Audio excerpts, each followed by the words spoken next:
रोहन और उसके साथी खतरनाक ज्वालामुखी की चढ़ाई कर रहे थे। इस दौरान वो एक ऐसे रास्ते से गुजरे जहां उन्हें ढेर सारे कंकाल दिखाई दिए। तभी अचानक एक हवा का झोंका आया और जय को बालों से पकड़ता हुआ आसमान में ले उड़ा। जब जय और बाकियों ने आसमान की ओर देखा तो उनके होश उड़ गए। जय को जो चीज दबोच कर लेकर गई थी वो असल में एक गिद्ध था। लेकिन यहाँ हैरत की बात यह थी कि ये कोई सामान्य गिद्ध नहीं था, बल्कि इसका साइज किसी बड़े भालू जितना था। अब ये कौन सी नई मुसीबत आ गई? काव्या ने आसमान में उस बड़े से गिद्ध को देखकर कहा। उधर आसमान में गिद्ध के पंजों में जकड़ा हुआ जय झटपटा रहा था। छोड़ो मुझे, छोड़ो, जाने दो, अपने पंजे मुझसे दूर रखो। इतना बोलकर जय खुद को उस गिद्ध के पंजों से छुड़ाने की कोशिश करने लगा।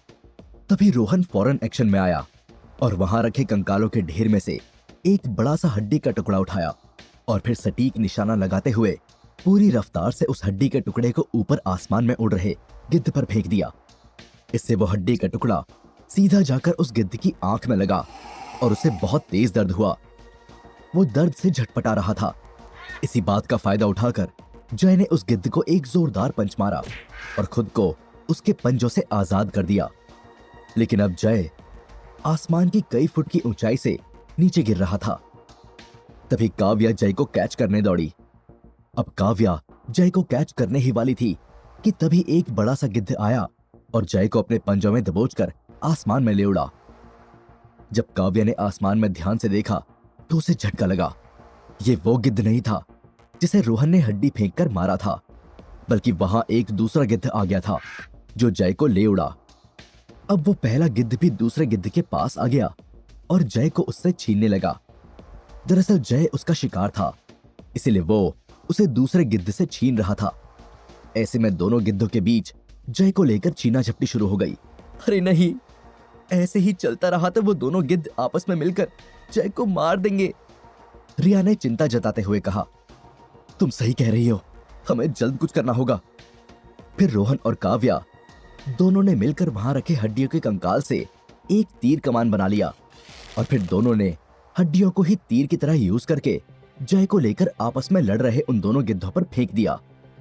कुछ तीरों की मार खाने के बाद आखिर जय उन दोनों गिद्धों की पकड़ से छूट गया और नीचे गिरने लगा। ऐसा होते ही इस बार काव्या ने जय को कैच कर लिया और सही सलामत जमीन पर बैठा दिया। तुम ठीक तो हो? काव्या ने चिंता जताते हुए जय से पूछा। हाँ, लेकिन कब तक पता नहीं, जय ने आसमान में देखते हुए कहा। जब काव्या, रोहन और रिया ने भी आसमान में देखा तो उनके होश उड़ गए। वो दोनों गिद्ध जो जय को लेकर आपस में लड़ रहे थे, रोहन और उसके साथियों की ओर तेजी से आ रहे थे। उन लोगों का शिकार छीन लिया गया था, जिस कारण दोनों बड़े ही गुस्से में लग रहे थे। पहले गिद्ध ने दोबारा जय पर हमला किया, लेकिन काव्या ने अपने हाथ में मौजूद तीर कमान से उसे मारकर दूर कर दिया। वहीं दूसरा गिद्ध रिया की ओर लपका, लेकिन रोहन ने उसे अपने तीर कमान से मारकर जमीन पर गिरा दिया। इससे दोनों गिद्ध का गुस्सा 7वें आसमान पर जा पहुंचा। अब वो दोनों काव्या और रोहन को टारगेट करने लगे। इस बार भी दोनों ने अपने तीर कमान से उन पर हमला करना चाहा, लेकिन दोनों गिद्ध अब उस हमले को अच्छे से समझ चुके थे, इसलिए उनके तीरों से आसानी से बच गए। फिर अगले ही पल दोनों गिद्धों ने रोहन और काव्या पर ऐसा हमला किया कि उनके तीर कमान हाथ से नीचे छूटकर टूट गए। अब पहला गिद्ध काव्या को पकड़कर आसमान में ले उड़ा। वहीं दूसरे गिद्ध ने भी रोहन के साथ ऐसा ही करना चाहा, लेकिन वो जैसे ही ऐसा करने आया, रोहन ने उसके पंजों को पकड़कर गिद्ध को तेजी से गोल गोल घुमाना शुरू कर दिया और फिर उसे दूर फेंक दिया। ऐसे में जमीन पर पड़ा गिद्ध अपने पंखों से धूल झाड़ता हुआ गुस्से से रोहन को घूरने लगा। फिर वो तेजी से उड़ता हुआ आया और रोहन पर हमला करने लगा, लेकिन रोहन ने इस बार उस गिद्ध को एक पंच मारा। हालांकि गिद्ध ने जमीन पर गिरने की बजाय खुद को संभाल लिया और फौरन रोहन के सर पर अपने पंजे से दे मारा। इससे रोहन जमीन पर गिर पड़ा। तभी वो गिद्ध उड़कर रोहन के ऊपर बैठ गया और अपनी बड़ी और नुकीली चोंच से रोहन के चेहरे को नोचने की कोशिश करने लगा, लेकिन रोहन ने सही टाइमिंग पर उसकी लचीली गर्दन पकड़ ली और उसकी चोंच को अपने चेहरे तक नहीं आने दिया। उधर दूसरी ओर आसमान में काव्या और पहले गिद्ध के बीच हाथापाई शुरू हो गई थी। कभी वो गिद्ध काव्या को अपने पंजों से नोचने की कोशिश करता, तो कभी काव्या उस गिद्ध को अपने पंच और किक से मारकर घायल करने की कोशिश करती। कुछ देर तक यही सीन चलता रहा। ऐसे में उस गिद्ध ने काव्या से इरिटेट होकर उसे हवा में उछाल दिया। फिर तेजी से काव्या की ओर आकर आसमान में उस पर हमला बोल दिया। हवा में अचानक उछलने की वजह से काव्या खुद का बैलेंस नहीं बना पा रही थी और इस कारण वो अपने पास आ रहे गिद्ध को जवाबी हमला नहीं दे पाई। गिद्ध ने इसी बात का फायदा उठाया और काव्या को कसकर अपने पंजों में दबोच लिया। इस बार उस गिद्ध ने काव्या की गर्दन दबोची। इससे उस गिद्ध के नुकीले पंजे काव्या की गर्दन पर चारों ओर लिपट गए और उसे तेज दर्द होने लगा। साथ ही उसे गला दबा होने की वजह से सांस लेने में दिक्कत होने लगी। नीचे जमीन पर मौजूद जय ने जब अपनी बहन काव्या दीदी को मुसीबत में देखा तो वह मदद करने आगे दौड़ा। उसने जमीन पर मौजूद कंकालों की हड्डियों को एक के बाद एक उस गिद्ध पर तेजी से फेंकना शुरू कर दिया। इससे वो गिद्ध इरिटेट होने लगा और उसकी पकड़ काव्या पर थोड़ी ढीली पड़ गई। काव्या को बस इसी मौके की तलाश थी। उसने फौरन गिद्ध के दोनों पंजों को पूरी ताकत लगाकर पकड़ा और झटके से घुमाकर मोड़ दिया। इससे उस गिद्ध को बहुत तेज दर्द हुआ और वो झटपटाने लगा। तभी काव्या उस गिद्ध की पीठ के ऊपर बैठ गई और उसकी गर्दन दबाते हुए उस पर सवारी करने लगी। काव्या उस गिद्ध की गर्दन को मरोड़ते हुए उसके उड़ने का डायरेक्शन तय कर रही थी। एक तरह से गिद्ध की उड़ान का कंट्रोल अब काव्या के हाथ में आ गया था। जब जय ने जमीन पर देखकर बाकियों का हाल जानना चाहा, तो उसकी नजर रोहन पर पड़ी। उसने देखा कि रोहन जमीन पर पड़ा है और गिद्ध उसके ऊपर बैठकर उसे अपनी नुकीली चोंच से नोचने की कोशिश कर रहा है। ऐसे में काव्या जिस गिद्ध को कंट्रोल कर रही थी, उसे उड़ाते हुए नीचे जमीन की ओर तेजी से ले गई और फिर रोहन के ऊपर मौजूद गिद्ध से टकरा दिया। इससे वो दोनों गिद्ध और काव्या सभी जमीन पर गिर पड़े। लेकिन उन दोनों गिद्धों ने खुद को संभाला और खड़े होकर जमीन पर पड़ी काव्या पर हमला करने लगे। काव्या संभल कर! रोहन चिल्लाया और दौड़कर उन दोनों गिद्धों की ओर आया। फिर दोनों को अपने एक एक पंच मारकर काव्या से दूर फेंक दिया। अगले ही पल काव्या और रोहन दोनों ने बिना कोई टाइम बर्बाद किए उन गिद्धों पर हमला कर दिया। अब वो दोनों इन गिद्धों पर भारी पड़ने लगे। इस दौरान रोहन और काव्या ने दोनों गिद्धों को एक ऐसा जोरदार पंच मारा कि उनकी जोर की चीख निकल गई और वो जमीन पर गिरकर बेहोश हो गए। हाँ, फाइनली इनसे छुटकारा मिल गया, काव्या ने चैन की सांस लेते हुए कहा। तभी जय और रिया भी वहां आ गए। तुम लोग ठीक तो हो ना? रिया ने चिंता जताते हुए कहा। हाँ, बस थोड़ी खरोंच आ गई है, बाकी हम ठीक हैं, काव्या ने जवाब दिया। लगता है ये दोनों गिद्ध काफी भूखे थे, तभी हम पर इतना आक्रामक होकर हमला कर रहे थे। जय ने जमीन पर बेहोश पड़े दोनों गिद्धों को देखकर कहा। तो क्या इन दोनों गिद्धों ने ही मिलकर इतने सारे कंकालों का ढेर लगा दिया? रिया ने क्यूरियस होकर पूछा। मुझे नहीं लगता कि ये सिर्फ इन दो गिद्धों का ही काम है, रोहन ने अंदाजा लगाते हुए कहा। मतलब तुम कहना चाहते हो कि यहां और भी गिद्ध हैं? फिर तो हमें जल्दी यहां से निकलना चाहिए, इससे पहले कि और भी गिद्ध यहां आ जाए। काव्या ने सभी की सेफ्टी को ध्यान में रखकर सजेशन दिया।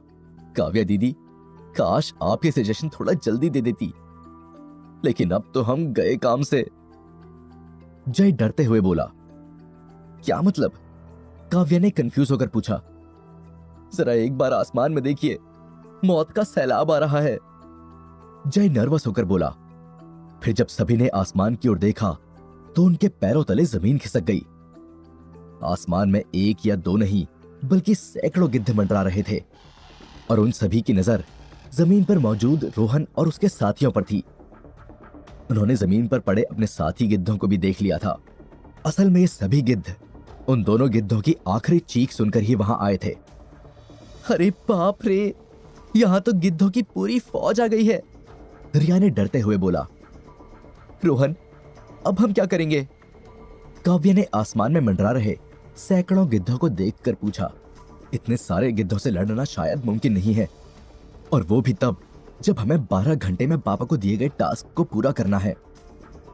यहां रुकना रिस्की हो सकता है, इसलिए हमारे पास सिर्फ एक ही ऑप्शन है, रोहन ने सारी स्थिति को भांपते हुए कहा। और वो ऑप्शन क्या है? काव्या ने दिलचस्पी लेते हुए पूछा।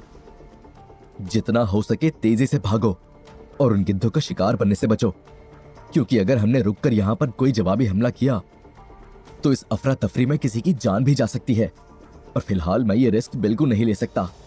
रोहन ने अपना पक्ष सभी के सामने रखा, जिस पर सभी ने सहमति जताई।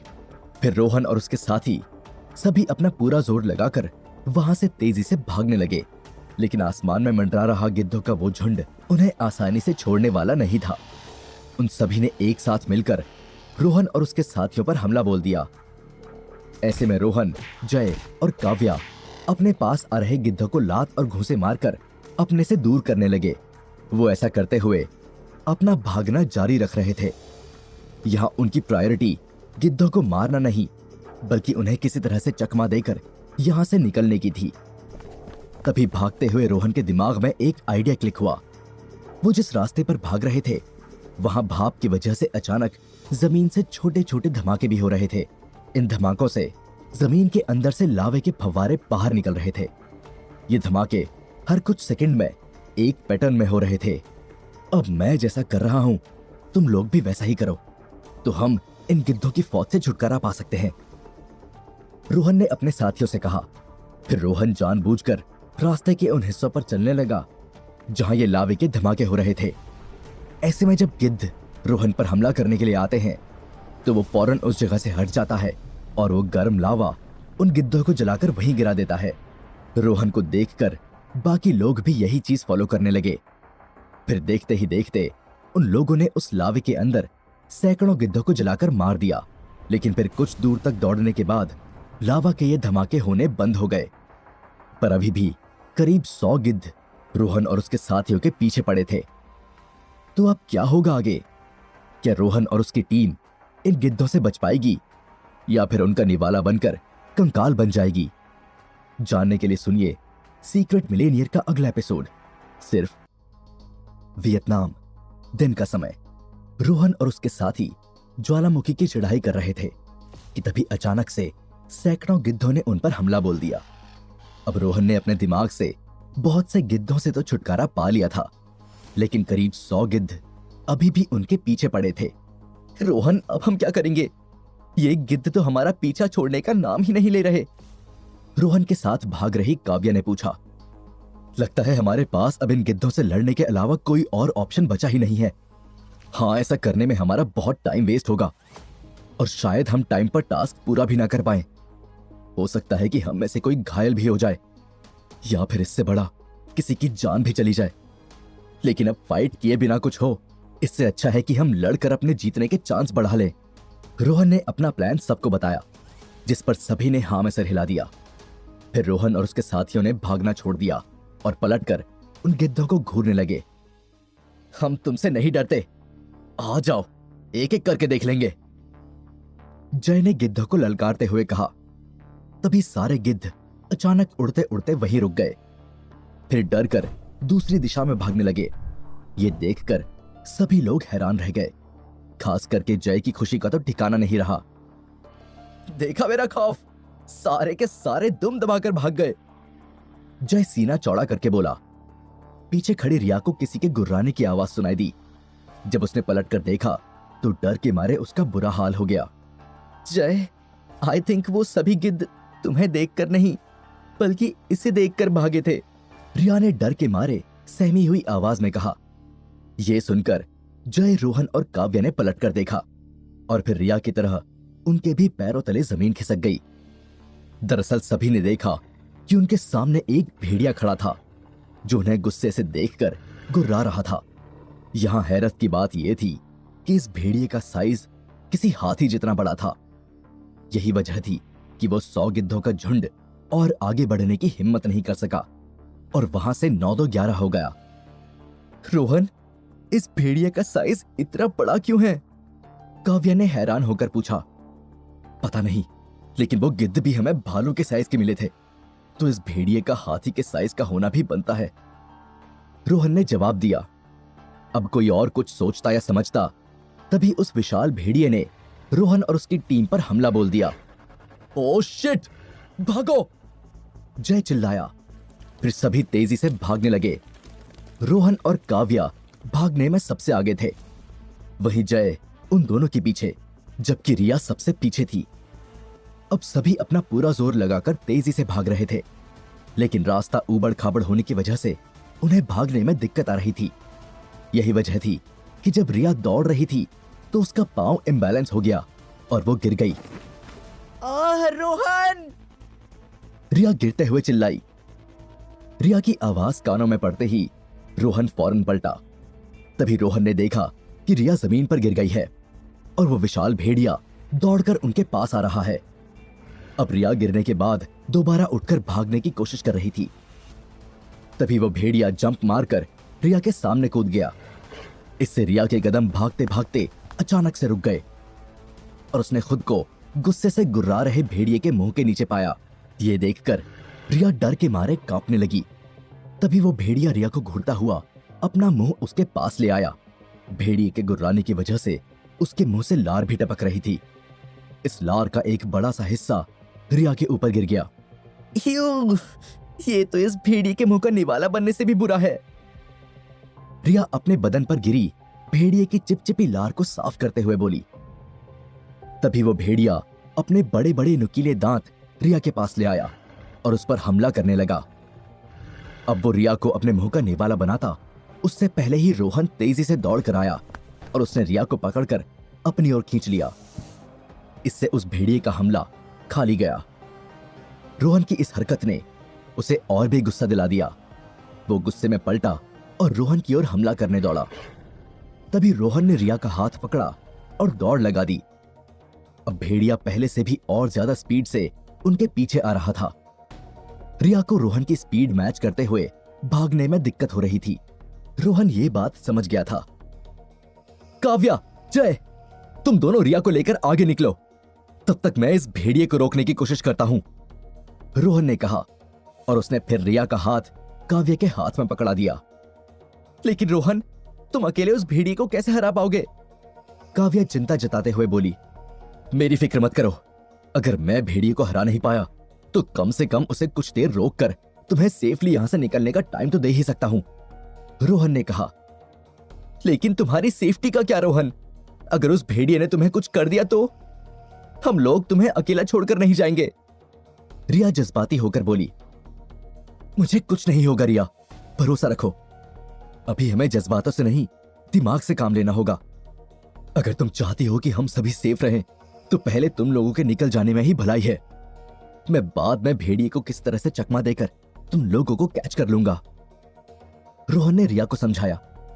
आई थिंक रोहन सही कह रहा है रिया, उसकी स्पीड हम सभी से ज्यादा तेज है। वो भेड़िए को पीछे छोड़कर बाद में भी हमारे पास आ सकता है। जय ने रोहन की बात से अग्री किया। ये सुनकर रिया काव्या का मुंह देखने लगी, क्योंकि वो एक बार उसकी भी राय चाहती थी। मेरा भी यही मानना है, फिलहाल हमारा पहले जाना ही बेहतर होगा, काव्या ने कहा। सभी लोगों के जोर देने पर रिया आखिर मान ही गई। ठीक है, लेकिन रोहन वादा करो तुम जल्दी वापस आओगे, रिया रोहन को गले लगाते हुए बोली। मैं वादा करता हूं रिया, मैं जल्द तुम्हारे पास आऊंगा, रोहन ने रिया को यकीन दिलाया और उसके माथे को चूम लिया। तभी उनके पीछे भाग रहा वो भेड़िया और भी नजदीक आ गया। चलो रिया, अब हमारे पास और टाइम नहीं है, काव्या रिया का हाथ पकड़ते हुए बोली, जिस पर रिया ने आखिरी बार रोहन को जी भरकर देखा। फिर वो काव्या और जय के साथ वहां से चली गई।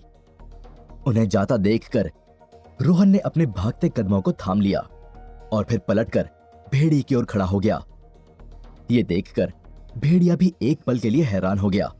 उसे उम्मीद नहीं थी कि उसका शिकार भागने की बजाय रुककर खड़ा हो जाएगा। अब उस भेड़िए ने आओ देखा ना ताओ और सामने सीना तान कर खड़े रोहन पर हमला बोल दिया। उधर रोहन भी पीछे नहीं हटा और भेड़िए पर हमला करके उससे दो दो हाथ करने लगा। इधर रोहन और भेड़िए की घमासान लड़ाई हो रही थी, तो उधर रिया, काव्या और जय भागकर उन दोनों से काफी आगे निकल चुके थे। लगता है अब हम लोग सेफ हैं, जय गहरी सांस लेते हुए बोला और फिर अपने भागने की स्पीड भी थोड़ी कम कर दी। उम्मीद है कि रोहन भी कुछ देर में सेफली हमारे पास लौट आएगा, रिया ने चिंता जताते हुए कहा। डोंट वरी रिया, रोहन को कुछ नहीं होगा, वो अच्छी तरह से जानता है बुरी से बुरी सिचुएशन से भी बाहर कैसे निकलना है। काव्या ने रिया को दिलासा दिलाया। फिर कुछ देर तक भागने के बाद रिया ने भागना बंद कर दिया। क्या हुआ रिया, तुमने दौड़ना क्यों बंद कर दिया? तुम ठीक तो हो? थक गई क्या? काव्या ने पूछा। नहीं, थकान की बात नहीं है।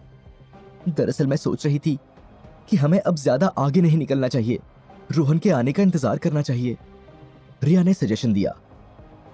ठीक है, हम ये कर सकते हैं, काव्या ने जवाब दिया और फिर धीरे धीरे कदम आगे बढ़ाते हुए आगे बढ़ने लगे। वो लोग जिस रास्ते से गुजर रहे थे वहां उन्हें कुछ तो अजीब लग रहा था। वहां कुछ अजीब तरह की आवाजें आ रही थी। जमीन में एक अलग तरह की वाइब्रेशन हो रही थी, लेकिन ये भूकंप आने जैसा नहीं था और ना ही ज्वालामुखी से कुछ रिलेटेड था। क्या तुम लोग भी पैरों के नीचे वही महसूस कर रहे हो जो मैं कर रही हूं? काव्या ने पूछा। हाँ, ऐसा लग रहा है जैसे कोई जमीन के नीचे चल रहा है, रिया ने कहा। सिर्फ चल ही नहीं रहा बल्कि हमें फॉलो भी कर रहा है, जय ने अंदाजा लगाया। ये पूरा का पूरा ज्वालामुखी ही बड़ा अजीब है। बेहतर होगा कि हम इस इलाके से जितना जल्दी हो सके निकल लें, काव्या ने सजेशन दिया। हाँ, लेकिन मैं सोच रहा था कि जब हम लोग रुके ही हैं तो कुछ खा भी ले क्या? बहुत जोरों से भूख लगी है, कब से पेट में चूहे कूद रहे हैं, जय ने कहा। अब यहां बीच ज्वालामुखी में तुम्हें खाने को क्या मिलेगा जय? काव्या ने ताना मारते हुए कहा। आप उसकी फिक्र मत करो दीदी, लास्ट टाइम की ट्रेनिंग में मैं काफी भूखा मरा था, इसीलिए इस बार अपने साथ कुछ स्नैक्स लेकर आया हूं। इतना बोलकर जय ने अपने बैग में से चिप्स का एक पैकेट निकाल लिया। क्या आप लोग भी खाओगे? जय ने रिया और काव्या से पूछा। नहीं, जब तक रोहन नहीं आता मैं कुछ नहीं खाऊंगी, रिया ने कहा। मेरा भी जवाब ना ही है। इन दिनों मैं हेल्दी डाइट फॉलो कर रही हूं तो चिप्स अवॉइड ही करूंगी, काव्या ने कहा। ठीक है, कोई बात नहीं, फिर मैं अकेला ही पूरा पैकेट खा जाता हूं, वैसे भी काफी भूख लग रही है। इतना बोलकर जय ने चिप्स का पैकेट फाड़ लिया और उसमें से एक चिप्स निकालकर अपने मुंह में डालने लगा।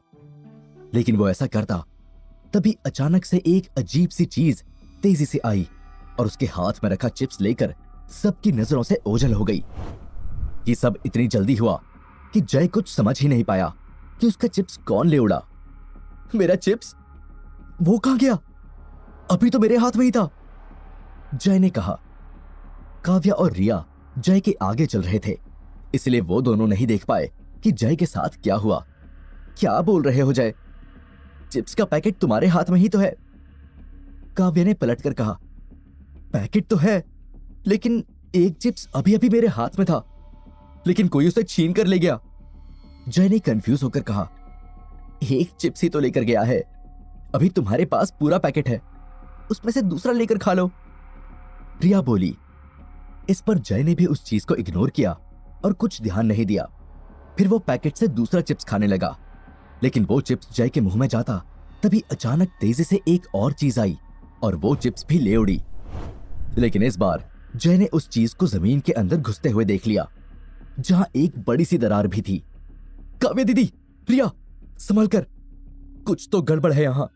मेरा चिप्स फिर से गायब हो गया और जिसने उसे लिया वो जमीन के अंदर चला गया, जय ने काव्या और रिया को आगाह किया, जिसे सुनकर काव्या सतर्क हो गई और अब जय की बात को सीरियसली लेने लगी। जमीन के अंदर चला गया? मतलब हमारा शक सही था, इस जमीन के अंदर कुछ तो है जो हमें फॉलो कर रहा है, काव्या ने कंसर्न जताते हुए कहा। तभी जय ने काव्या की बात को कंफर्म करने के लिए एक और चिप्स बाहर निकाला और इस बार हवा में लहराते हुए उसे हिलाने लगा। तभी अचानक जमीन के अंदर से वो चीज दोबारा बाहर आई और जय के हाथ से चिप्स लेकर वापस जमीन में चली गई। इस बार जय, काव्या और रिया तीनों ने उस चीज को चिप्स छीनकर जमीन में ले जाते देखा, लेकिन उसकी स्पीड इतनी ज्यादा थी कि वो ये समझ ही नहीं पाए कि वो चीज है क्या। कुछ तो गड़बड़ है, जय ने कहा। लेकिन क्या? रिया ने पूछा। ये पता लगाने का एक ही तरीका है, इतना बोलकर काव्या ने जमीन की उस दरार में एक जोरदार पंच मारा। इससे जमीन की वो दरार और बड़ी हो गई और वहां पर एक बड़ा सा गड्ढा हो गया। फिर काव्या को जमीन के अंदर जो चीज दिखी उसे देखकर उसके होश उड़ गए। अरे बाप रे, अब ये क्या बला है? काव्या हैरान होकर बोली, तो अब क्या होगा आगे? आखिर काव्या को जमीन के अंदर ऐसा क्या दिख गया? आखिर ये अजीब सी चीज क्या है जो उन्हें फॉलो कर रही है? और रोहन का क्या वो उस विशाल भेड़िए से बचकर वापस आ पाएगा? जानने के लिए सुनिए सीक्रेट मिलेनियर का अगला एपिसोड।